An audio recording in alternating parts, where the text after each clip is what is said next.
নমস্কার, বাংলার বার্তা থেকে বলছি Sanmoy Bandyopadhyay. Operation Arambagh TV successful হলো না। তথাগত বসু হুগলি গ্রামীণের পুলিশ সুপার শুনছেন আপনি, আপনাকে বলছি আপনার অপারেশন আরামবাগ টিভি সাকসেসফুল হলো না। 7টা দিন কষ্ট দিলেন শফিকুলকে, কিন্তু শেষ পর্যন্ত খোলা আকাশের নিচে এসে দাঁড়ালো হাইকোর্টের রায়ের ভিত্তিতে। মাননীয় মুখ্যমন্ত্রী, আপনি 14 তলা থেকে বসে হুগলি গ্রামীণ পুলিশকে দিয়ে লকডাউনের মধ্যে 57টা ক্লাবকে টাকা দিয়ে দেওয়া হয়েছিল, সেই কীর্তিটি ফাঁস করেছিল বলে শফিকুল সুরাজ আলী খানদের অহেতুক এই বিলম্বিত করলেন, অহেতুক জেলের মধ্যে রাখলেন। কি দরকার ছিল, কি প্রয়োজন ছিল? ভাবলেন না যে আদালত আছে, আইন আছে, সংবিধান আছে, তার ঊর্ধ্বে কেউ নন, আপনিও নন, আপনি 14 তলায় বসে তার ঊর্ধ্বে নন। মাননীয় তথাগত বসু, আপনিও জানলেন না, এসডিপিও আরামবাগ আপনিও বুঝলেন না, আরামবাগ থানার আইসি আপনিও বুঝলেন না যে এই অন্যায় অবিচার যেটা করলেন। 7টা দিন রাত আপনারা যে কষ্ট, যে যন্ত্রণা শফিকুলকে দিলেন, সুরাজ আলী খান শফিকুলের স্ত্রীকে দিলেন, সাকসেসফুল হলো না। কিন্তু অহেতুক নিজেকে ক্ষমতাবান ভাববেন না। যতটুকু ক্ষমতা আপনি প্রয়োগ করুন, কিন্তু ক্ষমতার বাইরে যাবেন না। কে সাংবাদিক, কে সাংবাদিক নয়, তথাগত বাবু আপনার রায়ের উপর নির্ভর করে না। হাইকোর্টের বিচারপতিরা, মাননীয় বিচারপতিরা এদের জার্নালিস্ট রিপোর্টার বলেছেন। আপনি না বলার কে তথাগত বাবু?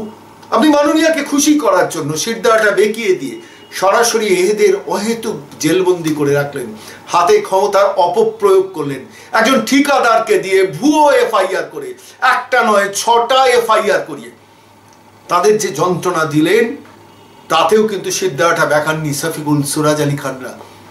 আমরা বাংলার বার্তা থেকে তাদের পাশে ছিলাম, আছি, আগামী দিনেও থাকবো। এই কথা বলে বাংলার বার্তার দর্শকদের শুধু বলছি যে কষ্ট, যে যন্ত্রণা শফিকুল সুরাজ আলীরা করলেন, এর কি কোনো বিচার হবে না? যারা এটা করলেন, যারা এটা করালেন, যেসব রাজনৈতিক নেতারা আরামবাগের মাটিতে দাঁড়িয়ে সত্যকে উদ্ঘাটন করার চেষ্টা করেছিল, 2 তরুণ বাঙালি সাংবাদিক, তাদের ওপর যে অবিচারটা করলেন, তার কোনো বিচার হবে না? বিচার হবেই হবে। আইনজীবী সব্যসাচী চট্টোপাধ্যায়, আইনজীবী বিকাশ রঞ্জন ভট্টাচার্য, আইনজীবী অরূপ হাজরা, আইনজীবী মিন্টু কাঁড়ার, এরা দাঁতে দাঁত চেপে কত কটা মাস লড়েছেন এবং শেষ পর্যন্ত শফিকুলকে মুক্ত আকাশের নিচে দাঁড় করিয়েছেন এবং তার পরিবারের হাতে ফিরিয়ে দিয়েছেন। এখন নতুন ইনিংস শুরু করতে হবে শফিকুল সুরাজ আলীদের।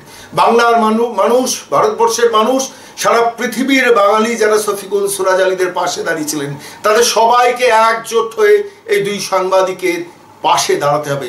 এটাই এখন আমাদের সবার প্রার্থনা। কথা বলে এই মুহূর্তে আমরা আপনাদের নিয়ে যাব। গতকাল যখন আমরা সংবাদটি পেয়েছিলাম যে এই মুহূর্তে আদালত বলেছে যে সন্ধে নামার আগে শফিকুলকে বার করে দিতে হবে, জেলের বাইরে বার করে দিতে হবে। একটা কড়া অবজারভেশন দিয়েছিলেন হাইকোর্টের বিচারপতি, মাননীয় বিচারপতিরা, এবং শেষ পর্যন্ত সন্ধে নামার আগে আরামবাগ থানা গিয়ে, পুলিশ গিয়ে তাকে জেলবন্দির দশা থেকে বার করার সাহায্য করেছিলেন এবং শেষ পর্যন্ত শফিকুল ঘরে ফিরে এসেছেন। এই বার্তা যখন পেয়েছিলাম, আমরা সরাসরি শফিকুলকে টেলিফোনে ধরেছিলাম। আমাদের তার মুক্তির আনন্দটা মনে ছিল আমাদের আনন্দ। ভারতীয় গণতন্ত্রের একটা মুক্তির পথ খুঁজছিল শফিকুলের মাধ্যমে। সেই মুহূর্তে দাঁড়িয়ে আমরা সরাসরি যখন শফিকুলকে ফোনে ধরেছিলাম, কি বললেন শফিকুল সেটা শুনুন, এবং একই সঙ্গে শফিকুল বেরিয়ে এসে ক্যামেরার সামনে দাঁড়িয়ে কি বলেছেন আপনারা শুনুন। শফিকুল, অনেক কষ্ট করলে শেষ পর্যন্ত আকাশের আলো আজ দেখছো, কি অভিব্যক্তি, কি মনে হচ্ছে? আমার তো সব থেকে যেটা বড় বিষয়, আমি যেখানে থাকি আপনার নামটা যেভাবে শুনতাম, যেভাবে আপনি আমাদের পথে ছিলেন, এবং আজকে যে লড়াই, যে জয়, এটা আমাকে রেজাল্টটা খুব আকস্মিক লেগেছে। আমি হয়তো জানতাম যে রেজাল্টটা একদিন আসবে, কারণ আমি তো অন্যায় করিনি, সুতরাং আমার জয় হবে নিশ্চিত ছিলাম। কিন্তু আমাদের ভারতবর্ষের যে কেসের চাপ, সবকিছু মিলিয়ে একটা দীর্ঘমেয়াদী বিষয়। কিন্তু এই যে রেজাল্ট একটা তাৎক্ষণিক হঠাৎ করে আমার কাছে এলো, আমার কাছে অবিশ্বাস্য লেগেছিল। আমি ঘুমাচ্ছিলাম। শফিকুল, তোমাকে একটা কথা বলি, এই জয়টা শুধু তোমার জয় নয়, ভারতীয় গণতন্ত্রের জয়, বাংলার গণতন্ত্রের জয়, বিকাশ রঞ্জন ভট্টাচার্যের জয়, সব্যসাচী চ্যাটার্জির জয়, অরূপ হাজরার জয়, তোমার ভাইয়ের জয়, তোমার স্ত্রী, ছেলে মেয়ে, সুরাজ আলী খান, তার স্ত্রী, প্রত্যেকের জয়। মুখের ওপর জবাব। আমার চোখে জল এসছে, বিশ্বাস করো, আমি সংবাদটা পাওয়ার পর থেকে। একেবারে সোনাবাবু, এবং সত্যি আমি যেটা বলছিলাম, আপনি যে লড়াইটা দিয়েছেন এবং যেভাবে কষ্ট, তো তুমি বললে কতদিন জেলে ছিলে বলো? প্রায় 2 মাস 8 সপ্তাহ। অনেক কষ্ট তুমি সহ্য করেছো, তোমার প্রত্যেকটা শব্দ আমি নেব। এখন তুমি পরিবারের সঙ্গে একটু শান্তিতে থাকো, আনন্দে থাকো। তুমি শুধু জানবে যে সারা পৃথিবীর হাজার হাজার মানুষ, আমি আবার বলছি, সারা পৃথিবীর, বাংলার, ভারতবর্ষের হাজার হাজার বাঙালি তোমাকে নিয়ে উৎকণ্ঠিত। 6 টেলিফোন আমি ধরেছি। তোমার এই সংবাদটি যত তাড়াতাড়ি পাচ্ছি সবার কাছে পৌঁছে দেওয়ার চেষ্টা করছি। তুমি শক্ত থাকো, মনের জোর করো, আবার ফিরে আসতে হবে লড়াইয়ে, এবং সব দিক থেকে পাশে থাকবো, কথা দিলাম। আমার খালি মনে হচ্ছে আমাদের প্রত্যেকের জয়, ইটস এন ইন্ডিভিজুয়াল, প্রত্যেকের জয়। তুমি ভালো আছো তো? শারীরিক ভাবে সুস্থ আছো তো? একদম একদম, আমি ফিজিক্যালি ফিট ছিলাম প্রথম থেকেই। অনেক টর্চার হয়েছে, 16 দিন পিছিয়ে আমাকে নিয়েছিল দফায় দফায়, সেখানে মানসিক ভাবে যে নির্যাতন। কিন্তু তা সত্ত্বেও আমি ভেবেছিলাম যে আমাকে নিজেকে ভালো থাকতে হবে, কারণ এর জবাব তো আমাকে বেরিয়ে দিতে হবে। সেজন্য আমি ফিজিক্যালি ফিট ছিলাম। তোমার ওপর শারীরিক কোনো নির্যাতন হয়নি তো? না, শারীরিক কোনো নির্যাতন হয়নি। ঠিক আছে, অনেক শক্ত থাকো, অনেক ভালো থাকো। তোমার ওপর তোমার পরিবার তাকিয়ে রয়েছে, এবং শুধু তাই নয়, আমি তোমাকে বলছি, তুমি জানো না তুমি কতটা জায়গায় পৌঁছে গেছো ভারতবাসী। তুমি বাংলার একটা সম্পদ হয়ে গেলে। তুমি মনের জোরটা হারিও না। আবার তোমার সাথে যোগাযোগ করবো। এই মুহূর্তে তুমি তোমার আত্মীয় স্বজনের সাথে কথা বলো।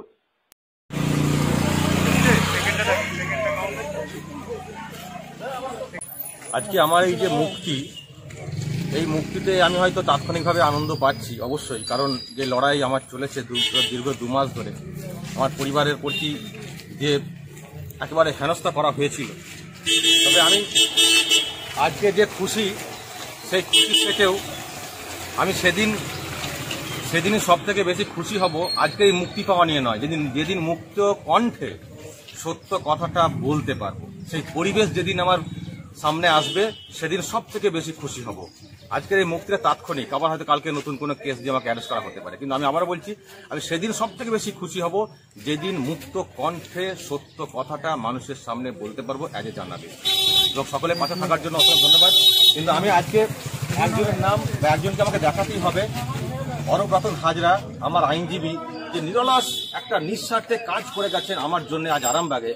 আমি জানি এই আরামবাগ আদালতে যেভাবে মুভমেন্ট হয়েছে, হয়তো আমি বেল হয়নি, আমার বেল রিজেক্টেড হয়েছে, কিন্তু যেভাবে মুভমেন্ট করতেন অরূপ রতন হাজরা এই আদালতের আইনজীবী, আমি বলেছিলাম অরূপদাকে যে বেল আমার রিজেক্টেড হোক, কিন্তু তোমার মুভমেন্টে আমি খুশি, আমি সন্তুষ্ট।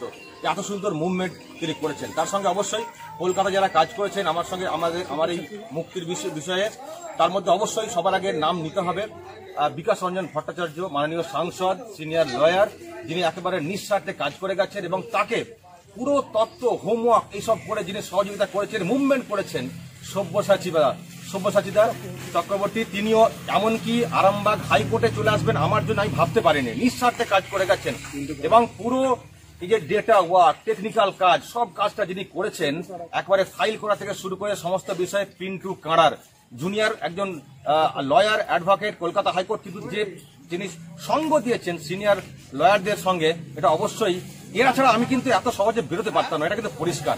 এবং অবশ্যই শামীম আহমেদ, তার নামও করতে হবে, কলকাতা হাইকোর্ট আইনজীবী, সবাই মিলে একটা টিম ওয়ার্ক হয়েছে। এবং অবশ্যই আমি আবার বলবো, অরূপ রতন হাজরা, তিনি যেভাবে আমাকে আরামবাগে সাপোর্ট দিয়েছেন, কলকাতার এই লয়ার টিমটাকে গাইড করেছেন, এখান থেকে আমি খুব ধন্যবাদ। একটাই কথা, নিঃস্বার্থে, এখানে কোনো টাকা পয়সার ব্যাপার নেই, শুধুমাত্র মুক্ত কণ্ঠে কথা বলতে চাই আমরা। এই আন্দোলনের যে মুভমেন্ট, তার পাশে থেকেছেন অরূপবাবু, এবং তাকে আমার অনেকদিনে আলাপ অরূপ রতন হাজরা আইনজীবী হিসাবে, কিন্তু আমি তার যে যোগ্যতা, তার যে কাজের যে জায়গা, সেটা নতুন করে চিনলাম। এবং অবশ্যই সকলকে ধন্যবাদ জানাই যারা আমার মুভমেন্টে ছিলেন, আমি তাদের নাম পরে পরে বলবো। অবশ্যই সন্ময় ব্যানার্জি, সঙ্গীতা চক্রবর্তী থেকে শুরু করে অনেকেই আমাকে যেভাবে সাহায্য করেছেন, সহযোগিতা করছেন, তাদের নাম আমি প্রকাশ্যে আনবো পরে। একটু সময় আমাকে দিতে হবে, কারণ আমি বুঝতে পারছেন ফিজিক্যালি খুব ট্রাবলের মধ্যে, ফ্যামিলিগত দিক দিয়ে খুব ট্রাবলে ছিলাম।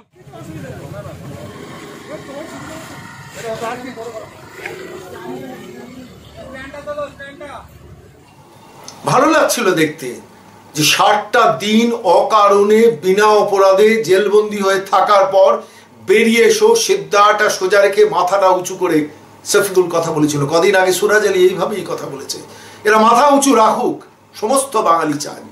পাশাপাশি আমরা বাংলার বার্তা থেকে দেখার বা বোঝার চেষ্টা করছিলাম, যারাই অপরাধটা সংগঠিত করলেন, অর্থাৎ আরামবাগ থানা কিংবা হুগলি গ্রামীণ পুলিশ, তারা কিভাবে সিদ্ধাটা বেঁকিয়ে দিয়েছেন সরকারের কাছে, প্রশাসনের কাছে, কালীঘাট কিংবা নবান্নের কাছে।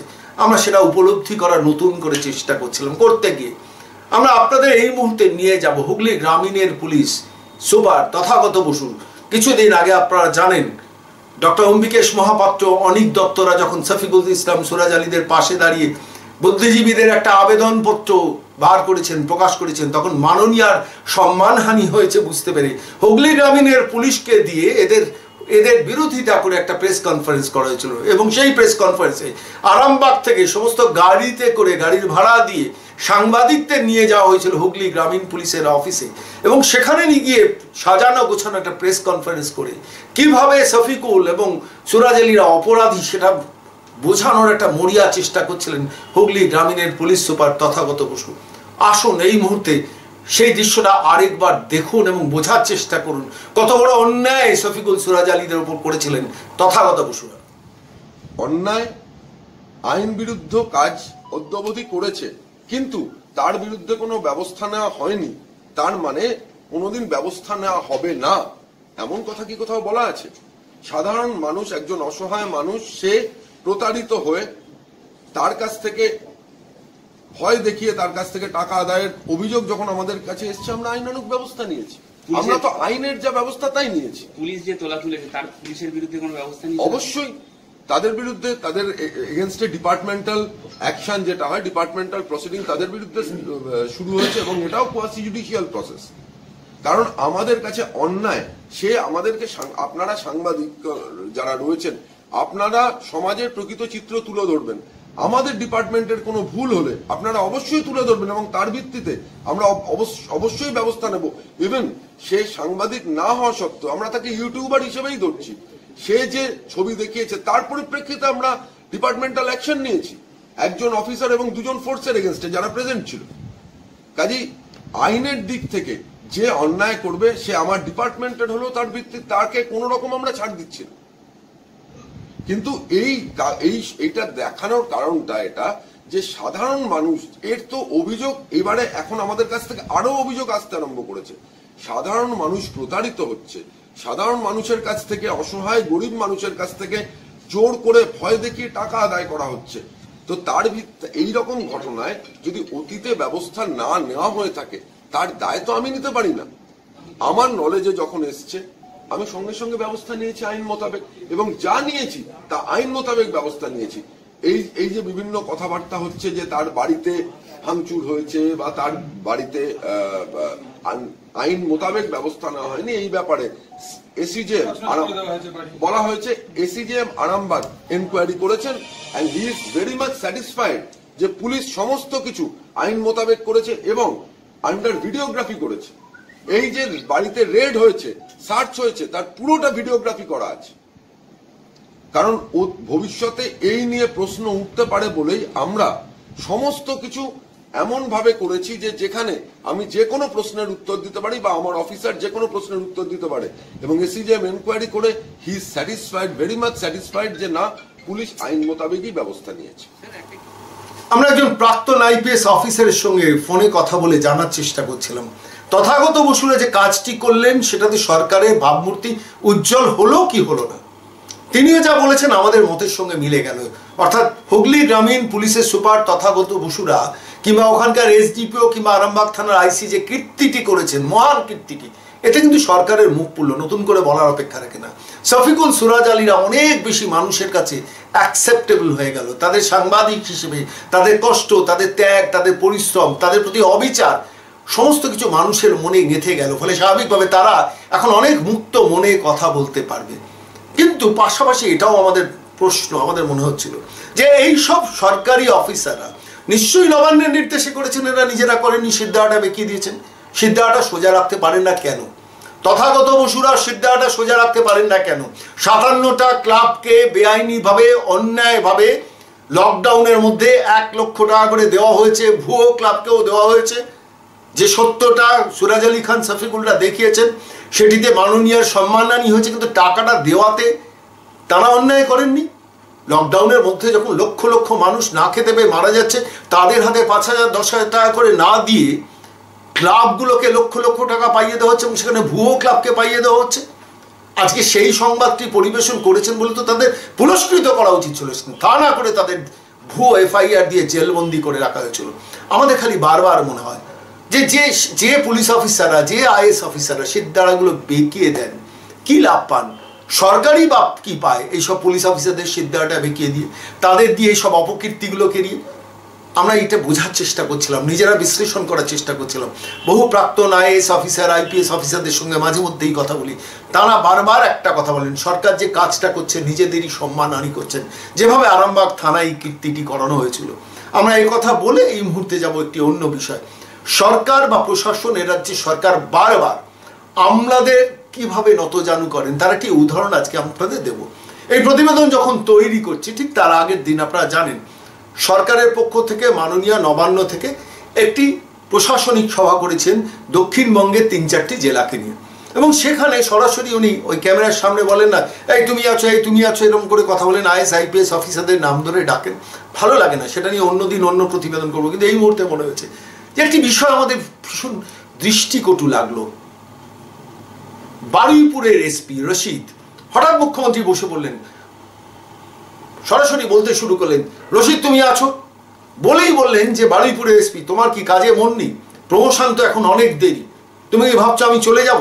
এই জাতীয় একটা কথাবার্তা বিশ্লেষণ করছিলেন, বললেন সবার সামনে, ক্যামেরার সামনে বললেন। সঙ্গে সঙ্গে সংশ্লিষ্ট অফিসার, তিনি আইপিএস কি WPPS জানি না, কিন্তু বারুইপুরের এসপি যে কথাটা বলেছেন সেটা কিন্তু আমরা সবাই শুনেছি, যারা অন্তত মুখ্যমন্ত্রীর লাইভ টেলিকাস্টটা দেখেছেন তারা সবাই শুনেছেন। সেখানে বারুইপুরের এসপি রশিদ বাবু কিভাবে বললেন, কি বললেন শুনবেন। বললেন যে না ম্যাডাম আমি চাই আপনি থাকুন। ভাবতে পারেন একজন পুলিশ অফিসার তিনি মুখ্যমন্ত্রীকে বলছেন না আমি চাই আপনি থাকুন। এর থেকে লজ্জার কিছু হতে পারে? একজন পুলিশ অফিসার তিনি কেন এ কথা বলবেন? এবং সঙ্গে সঙ্গে ব্যাপারটা মুখ্যমন্ত্রী ঘুরিয়ে দিলেন। মুখ্যমন্ত্রী বলেন না না না না না আমার থাকার কথা বলছি না, তোমার থাকার কথা বলছি। অর্থাৎ তুমি এখন বারুইপুরে ওখানে এসপি আছো, এরপরে ডিআইজি হয়ে যাবে, অর্থাৎ তুমি ওখানে থাকবে না, আমি সেটা বোঝার চেষ্টা করছিলাম। কিন্তু তার আগে অন্তত বারুইপুরে এসপি যা বলার বলে দিয়েছেন যে না ম্যাডাম আমি চাই তুমি থাকো। একজন সরকারি অফিসার কেন এরকম করবেন? আমাদের খালি বারবার মনে হচ্ছিল ডক্টর বিধানচন্দ্র রায়, প্রফুল্ল সেন, সিদ্ধার্থ শঙ্কর রায়, জ্যোতি বসু, বুদ্ধদেব ভট্টাচার্য, তারা যখন মুখ্যমন্ত্রী ছিলেন কোনো অফিসার কখনো তাদের বলতেন স্যার আপনি থাকবেন প্রকাশ্যে অন এয়ার ক্যামেরার সামনে, যে না না না আমি চাই আপনি থাকুন? কেউ বলতেন কোনোদিন? কিন্তু আজকে বলেন। কেন বলেন? কেন মুখ্যমন্ত্রী আনুগত্য পছন্দ করেন আর এরা আনুগত্যটা বিক্রি করতে ভালোবাসেন, অর্থাৎ নতজানু হতে ভালোবাসেন, সিদ্ধাটা বন্ধক রাখতে ভালোবাসেন। আপনাদের এই মুহূর্তে মুখ্যমন্ত্রীর প্রশাসনিক সভার ওই পর্বটুকুকে একটু দেখাবো, একটু মনোযোগ দিয়ে শুনবেন। সেখানে বারুইপুরের এসপিকে কি বলছেন মুখ্যমন্ত্রী, এবং বলার পর বারুইপুরের এসপি রশিদ সাহেব কি উত্তর দিচ্ছেন, একটু মনোযোগ দিয়ে শুনুন, শুনলেই বুঝতে পারবেন। বারুইপুরের এসপি গুড ইভিনিং ম্যাম, আমি আছি এখানে। রশিদ তুমি একটু টাইম কি কম দিচ্ছ? Yes ma'am. প্রমোশন এখন তো অনেক দেরি আছে, টাইমটা কি কম দিচ্ছ? পুরো টাইম দিচ্ছি ম্যাম। প্রমোশন এক্ষুনি হয়ে যাবে, সুতরাং আমি আর বেশি দিন থাকবো না, সব ভেবে টাইম কম দিচ্ছ না তো? না ম্যাম, আপনি থাকতে বললে আপনি থাকবেন না। না না না আমি না, মানে তুমি, তোমার প্রমোশন হয়ে যাবে, তুমি এসপি থেকে ডিআইজি হয়ে যাবে, তাই ওই জেলায় আর বেশি দিন থাকবে না ভেবে তুমি আবার টাইম কম দিচ্ছ না তো? এখানে বারুইপুরের এসপি গুড ইভিনিং ম্যাম, আমি আছি এখানে। রশিদ তুমি একটু টাইম কি কম দিচ্ছ? Yes ma'am. প্রমোশন এখন তো অনেক দেরি আছে, টাইমটা কি কম দিচ্ছ? পুরো টাইম দিচ্ছি ম্যাম। প্রমোশন এক্ষুনি হয়ে যাবে, সুতরাং আমি আর বেশি দিন থাকবো না, সব ভেবে টাইম কম দিচ্ছ না তো? না ম্যাম, আপনি থাকতে বললে আপনি থাকবেন না। না না না আমি না, মানে তুমি, তোমার প্রমোশন হয়ে যাবে, তুমি এসপি থেকে ডিআইজি হয়ে যাবে, তাই ওই জেলায় আর বেশি দিন থাকবে না ভেবে তুমি আবার টাইম কম দিচ্ছ না তো? সিদ্ধারা বন্ধক রাখা, এর থেকে বড় উদাহরণ আর কি হতে পারে? একজন পুলিশ অফিসার বলছেন না আমি চাই আপনি থাকুন। একজন আইপিএস বা WBPS অফিসার যদি এভাবে কথা বলেন ক্যামেরার সামনে, অর্থাৎ মুখ্যমন্ত্রী আনুগত্য পছন্দ করেন, অ্যাবসলিউট আনুগত্য পছন্দ করেন, এবং সেটিই অফিসাররা করছেন। এভাবে একটা সরকার চলে, প্রশাসন চলে। এই পুলিশ অফিসারকে দিয়ে তো অপকীর্তি করাবেন পরবর্তীকালে মাননীয়, সেটাই সারা পশ্চিমবঙ্গে করাচ্ছেন। তার জন্যই এই ক্লিপিংটা আপনাদের দেখালাম। কিন্তু শুধু এতে নয়, শুধু আইপিএস, শুধু WBPS অফিসার নয়, আইএস অফিসারদের কিভাবে উনি ব্যবহার করেন। আমি ব্যক্তিগত কারণে, আমি আমাদের বাংলার বার্তার কারণে বহু বর্তমান আইএস অফিসার, আইপিএস অফিসারদের সঙ্গে যোগাযোগ রাখি, বিভিন্ন মাধ্যমে বিভিন্ন সংবাদ তাদের কাছ থেকে সংগ্রহ করি।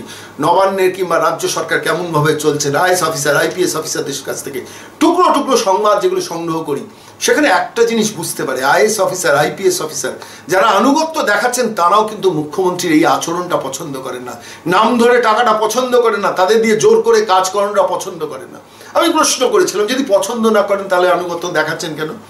উত্তর যেটা পেয়েছি সেটাকে সংক্ষেপে ব্যাখ্যা করলে দাঁড়ায়, এক শ্রেণীর অফিসার, আইএস অফিসার হোক, WBPS অফিসার হোক, আইপিএস অফিসার হোক বা WBCS অফিসার হোক, এরা আনুগত্যটা বিক্রি করতে পছন্দ করেন। কখন মাননীয় একটু আমার নাম ধরে ডাকবেন, সঙ্গে সঙ্গে আমি ঝাঁপিয়ে পড়বো, নতজানু হবো। আরেক শ্রেণীর অফিসার আছেন যারা বাধ্য হয়ে করেন, জীবনের শেষ প্রান্তে এসে পৌঁছেছেন, এখন আবার নতুন করে বাইরে পোস্টিং ঝামেলায় যেতে চাই না, সরকারের সঙ্গে সংঘাতে যেতে চাই না। একজন সিনিয়র আইএস অফিসার একদিন আমাকে বলছিলেন যে মাঝে মাঝেই জানেন তো ক্যালেন্ডারটা উল্টে দেখি, যে দেখার চেষ্টা করি রিটায়ারমেন্ট ডেটটা কবে। এখানেই বেরিয়ে আসে যে সমস্ত সরকারি অফিসার কিন্তু শিরদাঁড়া বন্ধক রাখেন না, এক শ্রেণীর অফিসার শিরদাঁড়া বন্ধক রাখতে পছন্দ করেন। তারা মুখ্যমন্ত্রীকে বলতে ভালোবাসেন অন এয়ার ক্যামেরার সামনে, না ম্যাডাম আমি চাই আপনি থাকুন, যেটা আপনারা দেখলেন, কিন্তু এতেই শেষ নয়। এবার আপনাদের দেখাবো একজন সিনিয়র আইএস অফিসার, তিনি আমাদের মাননীয় চিফ সেক্রেটারি রাজীব সিনহা, নামটা নিশ্চয়ই পরিচিত আপনাদের, চিফ সেক্রেটারি রাজীব সিনহা। তিনি ক্যামেরার সামনে প্রশাসনিক সভায় গতকাল কি বলেছেন আপনাদের শোনাবো। বলছেন যেটা মাননীয় মুখ্যমন্ত্রী বলছেন, কেন্দ্রীয় সরকার তো শুধু ভাষণ দিয়েই শেষ, আমাদের তো কাজটা করে দেখাতে হয়। অর্থাৎ কেন্দ্রীয় সরকারের বিরুদ্ধে বিষ ঢালছেন মুখ্যমন্ত্রী। কারণ মুখ্যমন্ত্রীর কাছে তো আপনারা জানেন কোনটা নবান্ন, কোনটা কালীঘাট, কোনটা তপসিয়া ভবন, কোনটা পার্টি, কোনটা সরকার, ওই গঙ্গার জল, নদীর জল, খালের জল, মানে ড্রেনের জল সব একাকার করে ফেলেন। ফলে তার কাছে নতুন করে কিছু এক্সপেকটেশন নেই। তিনি একটা প্রশাসনিক সভায়, সরকারের প্রশাসনিক সভায় কেন্দ্রীয় সরকার সম্বন্ধে বিষ ঢালছেন এবং সরকারি অফিসারদের বসিয়ে বিষ ঢালছেন যে কেন্দ্রীয় সরকার তো ভাষণ দিয়ে শেষ, আমাদের তো কাজটা করে দেখাতে হয়। রাজীব সিনহা কি বললেন জানেন? ঠিক ঠিক ঠিক, সত্যি কিনা, মানে রাজীব সিনহা এটা বলেছেন কিনা আপনারা দেখবেন, আপনাদের দেখাবো। চিফ সেক্রেটারি রাজীব সিনহা, মুখ্যমন্ত্রী যখন বলছেন কেন্দ্রীয় সরকার ভাষণ দিয়ে শেষ, কাজটা আমাদেরই করতে হয়, যখন এই কথাটা বলছেন চিফ সেক্রেটারি কি বলছেন নিজের কানে শুনুন। ইমপ্লিমেন্টেশন টপটাই তো স্টেটকে করতে হয় না, সেন্ট্রাল তো ভাষণ দেয় আর কাজ করে তো স্টেট। ঠিকই। সুতরাং খারাপ হলে তোমাকে ধরবে, ভালো হলে বলবে না। ডক্টর বিধানচন্দ্র রায়ের আমলে একজন সরকারি আইএস অফিসার, তাকে নাম ধরে ডক্টর বিধান রায় ডেকেছিলেন সবার সামনে, প্রেসের সামনে। সংশ্লিষ্ট অফিসার সরাসরি ডক্টর রায়কে বলেছিলেন, আপনি স্যার সবার সামনে আমাকে নাম ধরে ডাকবেন না। ডক্টর বিধানচন্দ্র রায় শোনা যায় তিনি সরি বলেছেন এবং তারপর থেকে কোনোদিন সবার সামনে কখনো সংশ্লিষ্ট আইএস অফিসারকে নাম ধরে ডাকেননি। কিন্তু এই সংস্কৃতি আজ পাস্ট, বর্তমান যা সেটাই দেখছেন আপনারা, শুনছেন আপনারা, সমস্ত সরকারি অফিসারদের নাম ধরে ধরে ডাকা হয়, কি অসম্মানিত তাদের করা হয়, ভালো লাগে না, বিশ্বাস করুন। শিরদাঁড়া সরকারি officer, IAS officer, IPS officer, তারা তো হাইলি কোয়ালিফাইড, সেই মানুষগুলো যখন শিরদাঁড়া বিক্রি করেন তখন সমাজে আর কি অবশিষ্ট থাকে বলতে পারেন? আমাদের এটা ভালো লাগে না দেখতে। কিন্তু এই সমাজে সরকারি আইএস অফিসার, আইপিএস অফিসারদের মধ্যে কেউ কেউ, আবার বলছি গুটি কয়েক অফিসার যখন শিরদাঁড়া বিক্রি করতে ভালোবাসেন, তখন ওই গ্রাম মফস্বলের সংবাদ প্রতিনিধি তারা কিন্তু শিরদাঁড়া বিক্রি করেন না। শফিকুল সুরাজ আলীরা এইভাবে অত্যাচারিত হওয়ার পর আনন্দবাজার পত্রিকা, বর্তমান পত্রিকা, এই সময় পত্রিকা, তারা দু লাইন সংবাদ পেশ করেন না, কেননা মাননীয়া রেগে যাবেন বলে। আমাদের মনে হয়েছে তারা ঘুমন, কোনো অসুবিধা নেই, মানুষের কাছে বিশ্বাসযোগ্যতা তারা হারাচ্ছেন। কিন্তু সেই সময়ে দাঁড়িয়ে গ্রাম মফস্বলের বহু সাংবাদিক আছেন, শিরদাঁড়াটা সোজা রেখে কথা বলেন, কাজ করেন। এমনই একজন সাংবাদিকের সঙ্গে পরিচয় করাবো। তিনি ওই মালদার হরিশ্চন্দ্রপুরের গ্রামে একজন পঞ্চায়েত সদস্যের স্ত্রী, মানে পঞ্চায়েত সদস্যের স্বামী, তিনি তোলাবাজি করতেন। প্রধানমন্ত্রী আবাস যোজনার কাটমানি নিতেন 20,000 30,000 টাকা।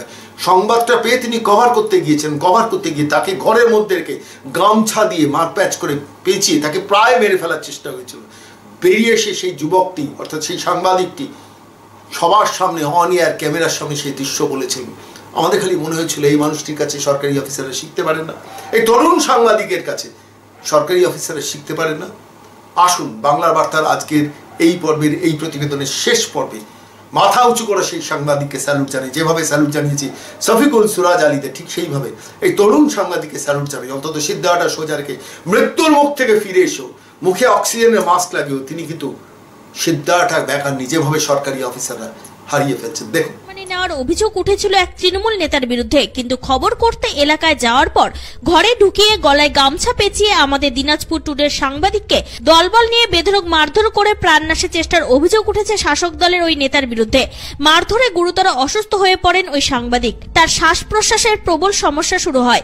পরে বাসিন্দারা বিষয়টি জানতে পেরে সাংবাদিককে বাঁচানোর চেষ্টা করলে এক মহিলা সহ কয়েকজনকে ওই নেতা ও তার দলবল মারধর করেন বলে অভিযোগ। পরে অবশ্য বাসিন্দারা রুখে দাঁড়ালে ওই নেতা দলবল নিয়ে গা ঢাকা দেন।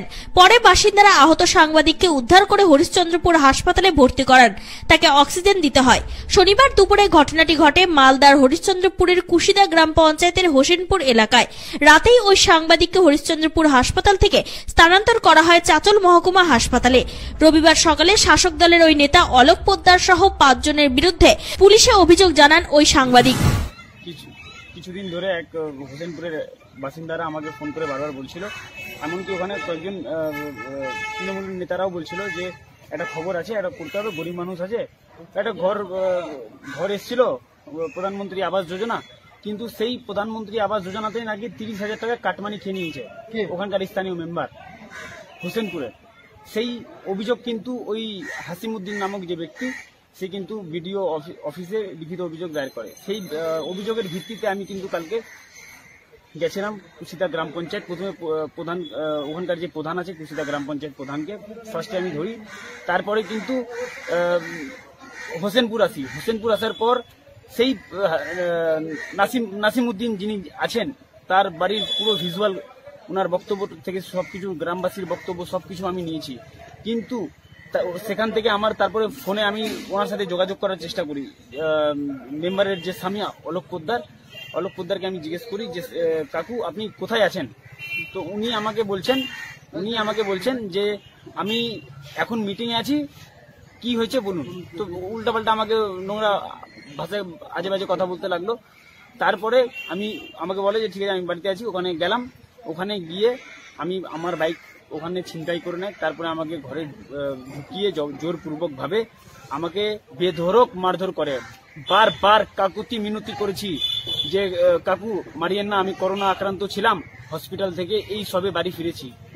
আমাকে মানে বারবার আমি কাকুতি মিনতি, তাও আমাকে কিন্তু সেখানে কিন্তু কেউ রিয়াত করেনি। আমার পেটে বুকে কিলের গামছা পেঁচিয়ে দিয়ে গলায়, ঠিক আছে, শ্বাসরোধ করে খুন করার চেষ্টা করেছে। তার বিরুদ্ধে অনেক ধরনের অভিযোগ আছে, অনেকবার মানুষ অভিযোগ করেছে, কিন্তু